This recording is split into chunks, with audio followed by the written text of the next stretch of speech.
Welcome to రుచి చూడు. ఎప్పటికప్పుడు రుచి చూడులో సరికొత్త వంటకాన్ని పరిచయం చేస్తున్నాం. మరి ఈ రోజు కూడా మరో సరికొత్త వంటకాన్ని పరిచయం చేయడానికి మనతో పాటు ఉన్నారు సెలబ్రిటీ చెఫ్ యాదగిరి గారు.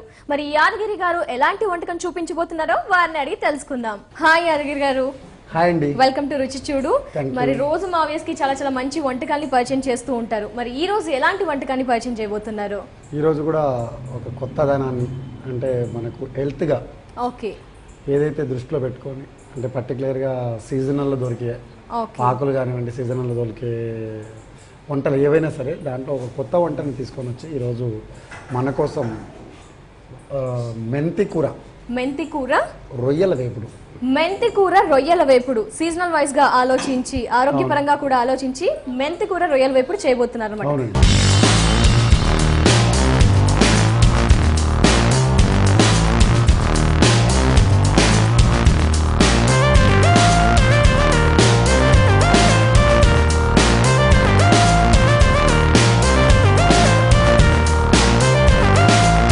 దానికి కావాల్సిన పదార్థాన్ని చూసేద్దామండి. తప్పకుండా. దానికి కావాల్సిన పదార్థాలు ఏంటో ముందుగా చూసేయండి. మెంతి కూర, రొయ్యలు, ఉల్లిపాయ పేస్ట్, ఉప్పు, కారం, మిరియాల పొడి, ధనియాల పొడి, ఉల్లిపాయ, అల్లం వెల్లుల్లి పేస్ట్, కరివేపాకు, నూనె. మెంతి కూర రొయ్యల వేపుడుకి కావాల్సిన పదార్థాలని చూసేసారు కదా. మరి తయారీ విధానం ఎలాగో ఇప్పుడు తెలుసుకుందాం. మరి తయారీ విధానం ఎలా, ప్రాసెస్ స్టార్ట్ చేసేద్దామా? ఫస్ట్ ఏం చేయాలి? ఫస్ట్ మనము ఉల్లిపాయ ఏంటి పేస్ట్ చేసుకున్నారా? పేస్ట్ చేసి పెట్టుకున్నాను. ఓకే, జస్ట్ వేయించకుండా డైరెక్ట్ కట్ చేసి పేస్ట్ చేయించేసుకున్నారు. ఓకే, సో మనకి ఉల్లిపాయల పేస్ట్ ఉంటే చాలన్నమాట. అంటే అది ఒకటే కాదు, ఇంకా పదార్థాలు కూడా వెల్లుల్లిని కూడా కట్ చేసి పెట్టుకోవాలి, ఇలా సన్నగా తరుక్కొని పెట్టుకోవాలి. ఓకే. రొయ్యలను రెండు రకాల రొయ్యలు దొరుకుతాయి మనకు. ఓకే. సీ రొయ్య, రివర్ రొయ్య. ఓహో, రెండు రకాలు ఉంటాయి. రివర్ రొయ్యనేమో చాలా సాఫ్ట్గా, చాలా టేస్టీగా ఉంటుంది. ఓకే. రివర్ రొయ్య వచ్చేసి గట్టిగా, హార్డ్గా ఉంటుంది. అంటే మనకు మార్కెట్లో సీ రొయ్య వచ్చేసి కాస్ట్ ఎక్కువ ఉంటుంది, రివర్ రొయ్య వచ్చి కాస్ట్ తక్కువగా ఉంటుంది. మీకు మార్కెట్లో ఏదైతే అందుబాటులో ఉంటుందో అది తెచ్చుకోవచ్చు. మనం ఈ రోజు వాడుతుంది ఇక్కడ రివర్ రొయ్య అంటే కొంచెం సాఫ్ట్గా ఉంటుంది. రివర్ రొయ్యలో ఎందుకంటే టేస్ట్ చాలా ఎక్కువగా ఉంటుంది అనమాట. దానికి చాలా బాగుంటుంది అనమాట. ముందుగా మనం స్టవ్ వెలిగించేసుకొని కడాయి పెట్టేసుకోవాలి. ఓకే. మెంతి కూర రొయ్యల వేపుడు. ముందుగా మనకు కొద్దిగా నూనె వేసి, ఇప్పుడు వెల్లుల్లి కొద్దిగా ఆయిల్ వేడవగానే వెల్లుల్లి కట్ చేసి పెట్టుకున్నాం చిన్నగా ఆల్రెడీ తరిగిన వెల్లుల్లి ముక్కల్ని ఓకే ఇందులో వేసుకోవాలి. పచ్చిమిరపకాయలు కూడా సన్నగా కట్ చేసేసుకొని వేసుకుందాం. కరివేపాకు కూడా. వెల్లుల్లి వేసాం, కరివేపాకు వేసాం, పచ్చిమిర్చి వేసుకొని బాగా వేయించుకోవాలన్నమాట. ఓకే. ఎందుకంటే మనకు వంటల్లో ఎన్నో రకరకాల వంటలు చేస్తుంటాం. అవును. బట్ అన్నీ మనకు ఉండేటి మార్కెట్లో ఉండేటి నాన్ వెజ్లో 4 వెరైటీలు, చికెన్, మటన్, ఫిష్, ప్రాన్స్. 4 వెరైటీలతో 4,000, 4 లక్షల వంటలు ఉన్నాయి. అంటే చేసే విధానము, ఆ రుచులకు తగ్గ అభిరుచులకు తగ్గ రుచులకు తగ్గ టేస్ట్లకు తగ్గ రెసిపీలను మార్చుతూ మనం ఇచ్చినప్పుడే దాంట్లో ఉన్న టేస్ట్ను ఆస్వాదిస్తారు ప్రేక్షకులందరూ. కాబట్టి మనం చేసే ప్రతి వంటలో ఆ కొత్తదనం ఉండాలి, కొత్తదనం తగ్గట్టు రుచి ఉండాలి. అంటే సీజనల్ ఇప్పుడు ఏంటంటే మనం ఎప్పుడు చేసినా అదే చికెన్, అదే 65, అవే మటన్, అవే చేయడం వల్ల ఆ రుచి ఆస్వాదించలేము. ఇప్పుడు రెగ్యులర్గా మన ఇంటికి అతిథులు వస్తుంటారు, ఏదంటే ఏం చేస్తారంటే మటన్ కర్రీ, లేదంటే రొయ్యల ఇగురు, అవి జెన్యున్గా ఎక్కడైనా దొరుకుతూ ఉంటాయి. కొత్తదనం అనేది ఎప్పుడైతే మనం చేయడానికి ఇష్టపడతారో అది రుచి, ఎందుకంటే తెలియదు కొత్త రుచి ఎప్పుడైతే మన నాలుక పైన ఉన్న టేస్ట్ బార్డ్స్ ఏవైతే ఉన్నాయో కొత్త రుచిని ఆస్వాదించినప్పుడు అది బాగా లేకపోయినా కూడా బాగుందని చెప్తుంది. కాబట్టి అందుకు మనం చేసే వంటలో నాట్యం చేసే విధానం ఎప్పుడైతే మనం గుర్తించగలుగుతామో అప్పుడు అద్భుతంగా ఉంటాయి రుచి.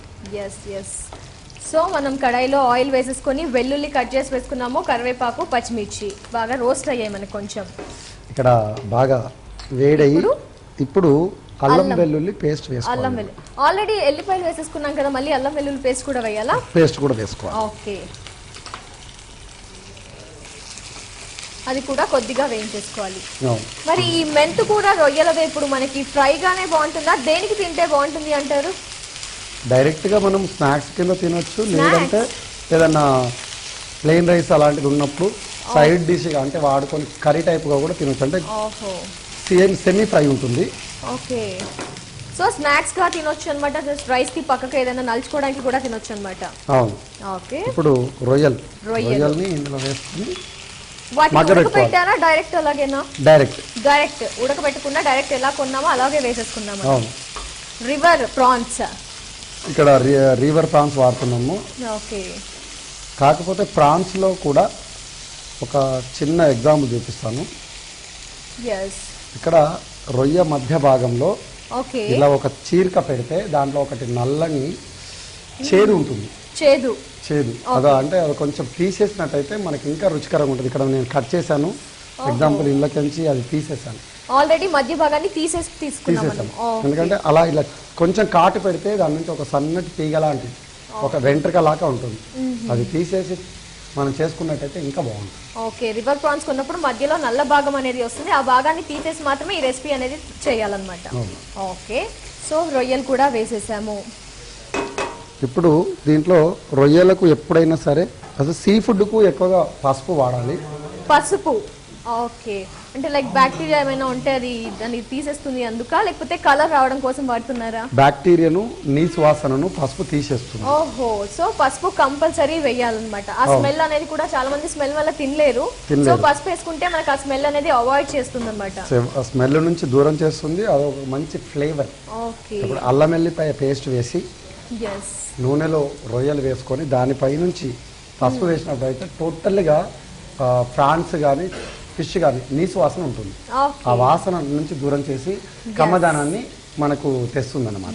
ఓకే, పసుపు కూడా వేసుకొని ఒకసారి రోస్ట్ చేసుకుందాం. ఇప్పుడు మెంతి కూర ఉందనుకోండి, మెంతి కూర కూడా మనకు చాలా విటమిన్స్ ఉంటాయి మీరు మెంతి కూరలో. ఎందుకంటే ఐస్ కు చాలా మంచిది, కంటికి చాలా మంచిది మెంతి కూర. ఓకే, సో మెంతి కూర జనరల్ గా సపరేట్ గా టమాటో అలా వేసుకుని తింటుంటాం, బట్ ఈ రోజు వచ్చేసి మనం చాలా స్పెషల్ గా చేస్తున్నాం రుచి చూడులో మెంతి కూర రొయ్యల వేపుడు. ఈ కాంబినేషన్ మీరు ఆల్రెడీ ట్రై చేసి ఉంటారు కాబట్టి చాలా చాలా బాగుంటుంది కదండి. లేదు, నేను ఎప్పుడైనా సరే ఫస్ట్ కొన్ని వంటలు నేను తయారు చేసిన పర్టికులర్ ఉన్నా కూడా ప్రేక్షకుల కోసం, రుచి చూడు ప్రేక్షకుల కోసం కొత్త వంటలను నేను రుచి చూడడం కోసం ఫస్ట్ ఇక్కడే లాంచింగ్ చేసి మీ అందరికి ఇచ్చినాక మీరు ఆ వంటను ట్రై చేసి దాంట్లో ఉన్న రుచి చాలా బాగుంది అన్న తర్వాత తీసుకెళ్ళి నేను హోటల్స్ లో పెడుతుంటాను. ఓ మై గాడ్, సో అయితే ఈ రోజు ఫస్ట్ అన్నమాట మెంతి కూర విత్ రొయ్యల combination. Okay, always Yadagiri regular గా చేసేవన్నీ కాంబినేషన్స్ కూడా చాలా చాలా స్పెషల్ గా ఎమ్మీగా ఉంటాయి. మరి ఈ రోజు మెంతి కూర రొయ్యల వేపుడు కూడా చాలా బాగుంటుంది. ఒకసారి చూద్దాం, ఇంకా టేస్ట్ చేశాక చెప్తా అసలు ఎలా. ఓకే, ఎంత వరకు మనకి అవి బాయిల్ అవ్వడానికి ఎంత టైం పడుతుంది రొయ్యలు అనేవి? ఒక 5 మినిట్స్ అంతే. 5 మినిట్స్ చూడడానికి చాలా సాఫ్ట్ గా ఉన్నాయి, బట్ లోపల కూడా ఉడకడానికి 5 మినిట్స్ టైం పడుతుంది. 5 మినిట్స్ పడుతుంది, ఎందుకంటే మనకు దీంట్లో కొద్దిగా మిరియాల పొడి. ఓకే, కొంచెం ఘాటు కారం, మిరియాల పొడి, అదేవిధంగా కొంచెం ధనియాల పొడి, మిరియాల పొడి కొద్దిగా హాఫ్ స్పూన్. ఇంకా గుమగుమ ఈ మసాలా వేసేసరికి ఇంకా బాగుంటుంది మనకి. అంటే ఉప్పు, కారం, ధనియాల పొడి ఇవన్నీ కూడా రొయ్య బాగా చేసుకొని పట్టుకుంటుంది అనమాట. ఓకే, పట్టుకున్న తర్వాత అది కమ్మటి రుచి అనేది తెలిసిపోతుంది. డైరెక్ట్ మనం ఇలా చేసుకుంటూ కూడా రొయ్యల్ని తినేసేమో అసలు. డైరెక్ట్ కూడా అలాగా తినేస్తే ఉప్పు కారం బాగానే ఉంటుంది, రుచి కూడా బాగుంటుంది. ఎందుకంటే అల్లం వెల్లిపాయ వేసినాం, కానీ ఒరిజినల్ రెసిపీ కాదు, టేస్ట్ రాదు. ఇప్పుడు కొంచెం మనం ఉల్లిపాయ పేస్ట్. ఓకే, ఉల్లిపాయని కట్ చేసి పేస్ట్ చేసి పెట్టుకున్నాం. ఆ ఉల్లిపాయ పేస్ట్ ని ఇప్పుడు మనం రొయ్యల మీద వేసేసుకున్నాము. ఓకే, సో ఇప్పుడు మనకి ఇది ఫ్రై కాదు కదండి, గ్రేవీలా అయిపోతుంది కదా? కాదండి, ఫ్రై అవుతుంది. ఓహో, జనగా రొయ్యలు అనగానే కొన్ని ఐటమ్స్ జనాలకి కొంతమందికి తెలుసు ఉంటాయి. మీరు ఇందాక అన్నారు కదా ఇది ఫ్రైయా కర్రీయా మసాలా అర్థం కాలేదన్నారు కదా, ఇంకొక 5 to 10 మినిట్స్ చూస్తే అది ఫ్రైయా రొయ్యలు అనేది మీరు చెప్తారు. ఎందుకంటే కర్రీతో పాటు ఇప్పుడు చూడడానికి కర్రీగా ఉంది, అది ఫ్రై అవుతుంది. ఓహో, చూద్దాం, మ్యాజిక్ జరగబోతుంది అన్నమాట యాదగిరి చేతుల ద్వారా. ఇప్పుడు ఉప్పు ఓకే, ఇందాక నుంచి మనం ఉప్పు వేసుకోలే, ఇప్పుడు వేసుకుంటున్నాం అనమాట కొద్దిగా. ఉప్పు రుచికి సరిపడా ఉప్పు వేసుకోవాలి. అదేవిధంగా కొంచెం కారం కూడా. ఓకే, ఉప్పు కారం వేసేసుకున్నాము ఆల్రెడీ. మనము మిరియాల పొడి వేసుకున్నాము, ధనియా పౌడర్ కూడా వేసుకున్నాము. ఇప్పుడు మెంతి కూర కూడా మనం సన్నగా తరుక్కున్న మెంతు కూర. అవును. ఓకే, మెంతి కూరలో కూడా మనకి చాలా రకాలు ఉన్నాయి, అంటే 2 రకాలు ఉన్నాయి కదండి. దాంట్లో ఏదైనా వాడుకోవచ్చు అంటారా? సన్న మెంతి కూర వేస్తే చేదు వస్తుంది. సన్న మెంతి ఇక్కడ పెద్ద ఆకులు అంటే 4-5 ఆకులు వచ్చిన మెంతి కూర తీసుకున్నట్టయితే మనకు చేదు రాదు. ఓకే, సన్నది కాకుండా పెద్దది తీసుకొని వేస్తే బాగుంటుంది, చేదు రాదు అని అంటున్నారు. ఓకే, ఇది ఇప్పుడు మనం ఎప్పుడైతే మెంతి కూర వేసిన తర్వాత సన్నటి మంట పైన చిన్నగా పెట్టినట్టయితే అది బాగా మగ్గి ఏదైతే మసాలా ఉందో ఆ మసాలా బాగా ర్యాప్ అయి చాలా బాగుంటుంది. సో మెంతి కూర వేసాక ఫ్లేమ్ మంట అనేది చిన్నగా పెట్టేసుకోండి, మెల్లగా ఉడకాలన్నమాట మనకి ఆకుకూర అనేది. ఆ ఉడికిన దాంతో పాటు ఏదైతే మనం ఇందాక గ్రేవీ అనుకున్నామో ఆ గ్రేవీ మొత్తం కూడా ఎగిరిపోయి స్నాక్స్ అవుతుంది. ఓ మై గాడ్, చూస్తుండండి ఇంకా సేపట్లో ఒక స్నాక్ ఐటమ్, ఒక ఫ్రై ఐటమ్ రెడీ అవబోతుంది. కలర్ఫుల్ గా కూడా ఉంది చూడడానికి మెంతి కూర వేయడం వల్ల ప్రాన్స్ లో మనకి. ఎందుకంటే రెగ్యులర్ గా మనము ఏదైతే నాన్ వెజ్ చేస్తుంటామో వెజిటేరియన్ డిష్ సైడ్ కాంబినేషన్ లో చేస్తే వెనకటికి అమ్మమ్మ వాళ్ళు చేసేవాళ్ళు వంకాయ రొయ్యల వేపు, అట్లాగే రొయ్యల శనగపిండి, అంటే ఇలాంటి రెసిపీలు మొత్తం కనుమరుగైపోయాయి మనకి. రోజు రోజుకి ఈ పిజ్జా బర్గర్లు వెంబడి పడేసి హెల్త్ను మనము దృష్టిలో లేకుండా ఏది బాగుంది అనేది చూస్తున్నాం తప్ప అది తిన్న తర్వాత మన హెల్త్ పైన ఎంత. మనకి ఎలా తెలుస్తుంది ఆ ప్రాన్స్ ఉడుకుతాయి అని, ఎంతసేపు ఉడకాలి? ప్రాన్స్ ఉడకడం ఎలా తెలుస్తుందంటే ప్రాన్స్ ఎప్పుడైతే మగ్గిపోతుందో అది బాగా దగ్గరికి వచ్చి బెండ్ అయిపోతుంది, వంకరగా. ఎప్పుడైతే వంకరగా అవుతుందో అప్పుడు మనకి అది ఉడికినట్టు లెక్క. ఓహో, సో దాని షేప్ అనేది అవుట్ అయిపోయినప్పుడు ఉడికినట్టు తెలుస్తుంది. ఓకే, ఎస్పెషల్లీ ఈ రోజు మనం మెంతి కూర రొయ్యలు ఫ్రై చేస్తున్నాం కదా, మరి ఎంత క్వాంటిటీ రొయ్యలకి ఎంత మెంతి కూర పడుతుంది? మెంతి కూర అంటే చాలా మంది చాలా తక్కువగా యూస్ చేస్తుంటారు, మరి ఎంత క్వాంటిటీ యూస్ చేయాలి అంటారు? మనకు మెంతం కూర ఒక 2 కట్టల మెంతం కూర 250 గ్రాముల ప్రాన్స్. ఓకే, 250 గ్రామ్స్ రొయ్యలకి మనకి ఒక 2 కట్టలు మెంతి కూర. ఓకే, చిన్నగా సన్నగా కట్ చేసుకొని వేసుకోవాలి. అవును. చాలా మంది వంటలు చేస్తుంటారు, దాంట్లో ఉన్న పోషక విలువలు మనకు తెలియవు. తెలియకపోవడం వల్ల మనము చాలా వరకు చూస్తుంటాం, పోషక విలువలు గమనించము, తెలియకుండానే వంటలు చేస్తుంటాం, తింటుంటాం. కానీ నేనేమంటున్నానంటే పోషక విలువలను ఈ వంట చేస్తే దీనివల్ల ఉన్న ఉపయోగాలు ఏంటి, లాభ నష్టాలు ఏంటో తెలుసుకొని ఆ వంటలను మనం చేసినట్టయితే చక్కటి ఆరోగ్యం అందరింట్లో ఉంటుందన్నమాట. ఎస్, ఆబ్వియస్లీ తినడంతో పాటు దేంట్లో ఎన్ని పోషక విలువలు ఉన్నాయి, ఎలాంటి హెల్దీ ఐటమ్స్ తింటున్నాము, డైలీలో మన ఫుడ్లో ఎలాంటివి ఉండాలి, ఇంగ్రీడియంట్స్ ఫుడ్ కానీ అలాంటివన్నీ తెలుసు. మీలాంటి వారు చెప్తూ ఉంటే మేము ఫాలో అయిపోతూ ఉంటాం. ఓకే, మరి ఇది ఫ్రై అనుకున్నప్పుడు మీరు ఆనియన్ కట్ చేసి వేసుకున్నారు కదా, అలా వేసుకోవడం వల్ల మనకి డిష్కి ఏంటి స్పెషల్ అని? అంటే ఏదైతే వాస్తవంగా ఆ రొయ్యకు మసాలా పట్టుకోదు, పట్టుకోదు మామూలుగా చేస్తే. ఉల్లిపాయ పేస్ట్ చేస్తే పర్ఫెక్ట్గా మసాలా బ్యాండింగ్ అయ్యి ఆ రుచి కమ్మదనం బయటకు వస్తుంది. వావ్, చాలా పెద్ద లాజిక్. నేను జనరల్గా వేసుకోవచ్చు కదా, ఆనియన్ ఎందుకు వేస్ట్ చేస్తారు పేస్ట్ అనుకున్నాను, కానీ ఆనియన్ పేస్ట్ వేయడం వల్ల మనకి మసాలా అనేది ప్రాన్స్ కి చాలా పర్ఫెక్ట్ గా పట్టుకుంటుంది అన్నమాట. నైస్. సో మనకి కొంచెం వంటల్లో ఉన్న గొప్పతనం ఏంటంటే చిన్న టిప్స్ను గమనించినట్టయితే అద్భుతమైన రుచులు అందరింట్లో ఉంటుంది. అనుకుంటాను జనరల్గా వేసేస్తే ఉప్పు కారం సరిపోతుంది, బట్ దాంట్లో ఉన్న లాజిక్స్ కూడా తెలుసుకుంటే ఆ రెసిపీ అనేది ఇంకా హైలైట్ అవుతూ ఉంటుంది అనమాట. అవును. ఇప్పుడు నెక్స్ట్ గరం మసాలా పొడి. గరం మసాలా, ఓహో, కొంచెం గరం మసాలా పొడి వేసుకోవాలి. ఓకే, కొత్తిమీర, కొద్దిగా గరం మసాలా. ఓకే, ఇంకొంచెం కారం వచ్చేస్తుంది మనకి ఆల్రెడీ. అంటే అరోమా అనేది ఫ్లేవర్ అనేది మనకు బయటకు వస్తుంది అన్నమాట. ఓకే, ప్రాన్స్ చూడగానే లైట్ గా సాఫ్ట్ గా అనిపించే కానీ ఉడకడానికి మాత్రం కొంచెం టైం పడుతుంది కదా, లోపలికి మసాలా అంతా వెళ్ళిపోవడానికి. ఇంకా కొద్దిగా సేపు మగ్గాలండి. ఓకే, మనకి ఆకు అనేది టోటల్ గా మనకి ఉడికిపోయింది. ఇంకొంచెం మసాలా కూడా చూసారా, నేను ఇందాక షాక్ అయ్యాను. గ్రేవీ ఫ్రై అని చెప్పారు యాదగిరి చీర, చూస్తే ఇక్కడ మనకి వేపుడు కాకుండా గ్రేవీగా ఉంది ఏంటి అని, బట్ ఇక్కడ ఆల్మోస్ట్ ఆ గ్రేవీ అంతా పోయి ఫ్రైగా అవుతుంది మనకి. ఎందుకంటే ప్రతి దాంట్లో వంటల్లో ఏం లేదండి, మాకు వంట రాదని చెప్పి తప్పించుకోవడం ఒక సాకు అవుతుంది అందరికీ. అలాగే అది వంట చేయాలని ఒక చిన్న ఓపిక, పేషెన్స్ ఉంటే మహా రుచులు మన ఇంట్లో ఉంటాయి. ఎందుకంటే మనం చేసే వంటల్లో సహనం, మంచి మనసు, ఈ రెండు ఉండాలండి. మనసు కూడా ఎందుకంటారు? ఎందుకు ఆ ప్రశ్న చెప్పారు మీరు? అసలు లాజిక్ ఎందుకు చెప్పారు? ఎందుకు చెప్పాను అంటే మనకు వంట చేసేటప్పుడు కోపంతో కానీ లేకపోతే ఏదో చిరాకు పడుతూ కానీ వంట చేసే వంట లోపలికి ఆ మనసు వెళ్ళిపోయి దాంట్లో ఉన్న ప్రభావం తిన్నోళ్ళ పైన పడుతుంది. కోపం ఉంటే కారం ఎక్కువ వేసేస్తాం, ఇంకొంచెం చికాకు వేసిందంటే ఉప్పు ఎక్కువ వేసేస్తాము. ఈ వేసుడు కంటే ముందు కూడా గుణం, మనం చేసే గుణం ఫుడ్లోకి వెళ్ళిపోతుంది. ఎందుకంటే మనం చేస్తున్నాం కాబట్టి సేమ్ తిన్న వాళ్ళపై ఎఫెక్ట్ పడి అది మళ్ళీ రీప్లేస్మెంట్, అంటే గోడకు బంతి కొడితే అది రీప్లేస్మెంట్. సేమ్ వంట చేసేటప్పుడు కూడా అలా కాకుండా ప్రశాంతంగా వంట చేసినట్టయితే తిన్న తర్వాత ఆ మనసు ప్రశాంతంగా వాళ్ళకు కూడా పక్క వాళ్ళకి అతిథులకు కూడా చాలా బాగుంది. అందుకని ఇది మాత్రం అందరూ గుర్తుంచుకోవాలి. వంట చేసేటప్పుడు ప్రశాంతమైన మనసుతో వంట చేసినట్టయితే రుచికరంగా వంటలు వస్తాయి. నైస్ అండి, చాలా మంచి విషయం తెలియజేశారు. ఎందుకంటే అది కాన్సన్ట్రేట్, ఆ మనసు అనేది ఉంటే ఆబ్వియస్లీ ఆ రుచి కూడా వచ్చేస్తుంది. మనకి మెంతికూర కూడా దగ్గర పడింది, ప్రాన్స్ చూసారా? అసలు మీకు ఎక్కడైనా ఇందాక మీరు ఏం చెప్పారు? అసలు ఇది గిరేదా కర్రీ అన్నారు. నేనేం చెప్పానంటే కొద్దిసేపు ఆగితే గొప్పతనం తెలుస్తాను. ఆల్మోస్ట్ తెలిసిపోతుంది మనకి. ఇక్కడ ఫ్రై అయిపోయింది, మ్యాక్సిమం రొయ్యల వేపుడు ఇంచుమించుగా తయారైపోయింది. కాబట్టి దాన్ని తయారు చేయ విధానం మరొకసారి క్లుప్తంగా చూసేయండి. ఎందుకంటే ముందుగా ఒక ప్యాన్ పెట్టుకొని కొంచెం నూనె వేసి వెల్లుల్లి, పచ్చిమిర్చి, కరివేపాకు వేసేసి దాంట్లో బాగా వేగిన తర్వాత అల్లం వెల్లుల్లి పేస్ట్ వేసుకొని రొయ్యలు వేసి మగ్గబెట్టి కొంచెం పసుపు వేసుకోవాలి.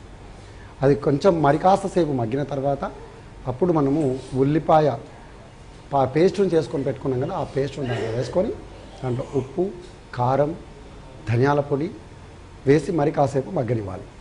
అది మగ్గిన తర్వాత మనకు రుచికి సరిపడా కారం వేసుకొని మెంతెం కూరను ముందుగానే తరిగి పెట్టుకున్న మెంతెం కూర ఆకులను కూడా దాంట్లో వేసేసుకొని ఆకులను మెంతెం కూర ఆకులు బాగా మగ్గేంత వరకు చిన్నని మంట పైన 10 నుంచి 15 నిమిషాల పాటు మగ్గబెట్టి అది ఇగురు వచ్చేంత వరకు బాగా ఫ్రై అయ్యేంత వరకు ఉంచి చివరగా కొత్తిమీర వేసేసుకొని కొంచెం చిటికెడు గరం మసాలా పొడి వేసేసుకుంటే అదిరిపోతుంది అరోమా. మెంతెం కూర రొయ్యల వేపుడు చూసేసారు కదా తయారు చేయ విధానం. ఇప్పుడు దాని విధానం ఏంటో చూద్దాం. ఓకే, మరి చూసారు కదా అండి, మెంతి కూర రొయ్యల వేపుడు ప్రాసెస్ అంతా కూడా మనకి యాదగిరి గారు చెప్పేశారు. మీరు కూడా ఖచ్చితంగా ట్రై చేయండి, చాలా టేస్టీగా ఉంటుంది. మరి ఆల్మోస్ట్ మనకి 10 to 15 minutes కుక్ అయిపోయింది కదండి. రొయ్యలు అనేవి షేప్ కూడా మనకి దగ్గరగా వచ్చేసాయి. ఫస్ట్ చూస్తే చాలా పొడుగుగా ఉండే, కుక్ అయింది కాబట్టి ఆల్మోస్ట్ తెలిసిపోయింది మనకి. చూసారా మసాలా కూడా బాగా దగ్గరగా ఎగురుగా వచ్చేసింది, చాలా బాగుంది. ఫ్లేవర్ అయితే అదిరిపోయింది. ఆ స్మెల్ కూడా చూడండి ఇలా భలే వస్తూ ఉంటుంది. మన గరం మసాలా వేసుకున్నాం. ఇప్పుడు నువ్వు రుచి చూసి ఎలా వచ్చిందో ఆ ప్రేక్షకులంతా వెయిట్ చేస్తున్నారు. మరి రుచిని మీరు ఎక్స్ప్లెయిన్ చేయగలిగితే సరిపోతుంది. ఈలోపు తీసేసుకుందాం. ఓకే, సర్వింగ్ ప్లేట్ లోకి తీసేసుకుంటున్నాం. మెంతి కూర రొయ్యల వేపుడు నాకైతే చాలా ఈగర్ గా వెయిట్ చేస్తున్నాను, ఎప్పుడెప్పుడు తినాలా అని. అసలు నేను షాక్ అయ్యాను తెలుసా. ఫస్ట్ అంతా గ్రేవీగా ఉంది, ఫైనల్ గా చూస్తే ఫ్రై అయిపోయింది. ఇప్పుడు మొత్తం టేస్ట్ చూసి మిగిలిపోతే ప్యాక్ చేసుకొని ఇంటికి వెళ్ళిపోయి తప్పకుండా. అసలు మిగలనేంటి సమస్య లేదండి, అసలు మొత్తం తినేసేస్తాం. దట్టు మా ఫేవరెట్ యాదగిరి గారు చేశారు కాబట్టి ఆబ్వియస్లీ తినేస్తూ ఉంటాము.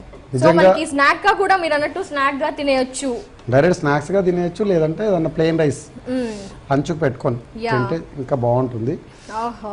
ఎందుకంటే ముందే వర్షాలు కురుస్తున్న వేళలో చల్లగా బయట ఉంటుంటే మనకి వేడివేడిగా రెగ్యులర్ గా అవే రొటీన్ ఫుడ్ అయిపోయింది. కాకపోతే సంథింగ్ స్పెషల్ గా సీజన్ కి తగ్గట్టుగా మనకి ఇంకా కారం తినాలనిపిస్తుంది. పై నుంచి కొంచెం ఇలా కొత్తిమీర స్ప్రింకిల్ చేసేసుకుంటే అయిపోతుంది, చల్లుకుంటే. అదేవిధంగా దీంతో పాటు తరిగిన ఉల్లిపాయను కూడా ఇలా. సో మనకి జనరల్ గా బయట స్నాక్స్ కి తింటూ ఉంటాం ఆనియన్స్. రొయ్యల వేపుడు మెంతి కూర ఎలా ఉంటదంటే మనము మిర్చి బజ్జీలు తినేటప్పుడు పక్కన ఉల్లిపాయ నంచుకొని తింటే ఎంత ఎమ్మిగా ఉంటుందో. మెంతి కూర రొయ్యల వేపుడు కూడా అంతకన్నా ఇంకా అద్భుతంగా ఉంటుంది. ఎందుకంటే ఉల్లిపాయ కొత్తిమీర వేసి ఆ రోలింగ్ ఏదైతే మనం ఉల్లిపాయ పేస్ట్ తో చేసామో అది చాలా బాగుంది. మీరు మా జనాల్ని మమ్మల్ని బాగా రుచి ఎలా ఉందో తప్పకుండా ఇంత బ్యూటిఫుల్ డిష్ చేతిలో అన్నాక అసలు ఆలస్యం చేయకూడదు, టేస్ట్ చేసేసేయాలి. నైస్ కలర్ఫుల్ గా కూడా ఉంది, ఎస్పెషల్లీ కలర్ ని చూసి కూడా టెంప్ట్ అవుతారు కదా. చాలా ఫ్రై ఐటమ్ గా కనిపిస్తుంది. మన చేతిలోకి టమాటా ఇవ్వరు దీంట్లోకి.